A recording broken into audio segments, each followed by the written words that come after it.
আজকে একটি গুরুত্বপূর্ণ ভিডিও নিয়ে আপনাদের সামনে হাজির হয়েছি, যেটা হচ্ছে বিসিএস ও অন্যান্য চাকরির জন্য খুবই গুরুত্বপূর্ণ। বর্তমান সরকারের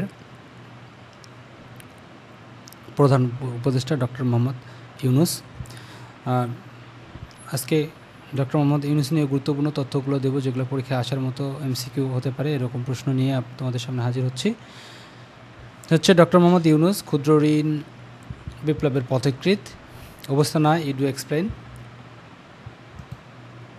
পরিচিতি: জন্ম 28 জুন 1940, হাটহাজারী, চট্টগ্রাম। বাবা হাজি দুলু মিয়া, মা সাফাত বেগম। পেশা অর্থনীতিবিদ, সমাজ উদ্যোক্তা ও লেখক। শিক্ষাজীবন: চট্টগ্রাম কলেজিয়েট স্কুল, ঢাকা বিশ্ববিদ্যালয় অর্থনীতিতে স্নাতক ও স্নাতকোত্তর, ভান্ডারবিল্ট বিশ্ববিদ্যালয় যুক্তরাষ্ট্র পিএইচডি এবং ফুল ব্রাইট স্কলারশিপ প্রাপ্ত। কর্মজীবনের শুরু: চট্টগ্রাম বিশ্ববিদ্যালয়ের অধ্যাপক, দরিদ্র অর্থনৈতিক দুস্থতা পর্যবেক্ষণ, বাস্তবভিত্তিক অর্থনীতি চর্চার উদ্যোগ।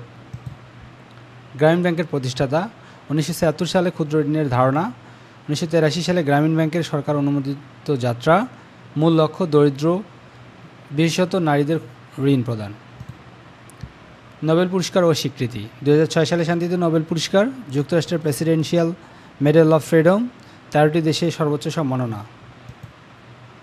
সামাজিক ব্যবসার ধারণা: মুনাফা নয়, সমাজ কল্যাণের লক্ষ্য। গ্রামীণ ডেনন, গ্রামীণ শক্তি, গ্রামীণ টেলিকম, আইসিটি খাতে অবদান হচ্ছে গ্রামীণ ফোন। লেখালেখি: তিনি বেশ কিছু বই লিখেছেন, এর মধ্যে হচ্ছে banker to the poor, creative a world without poverty, a world of 3.0, building social business.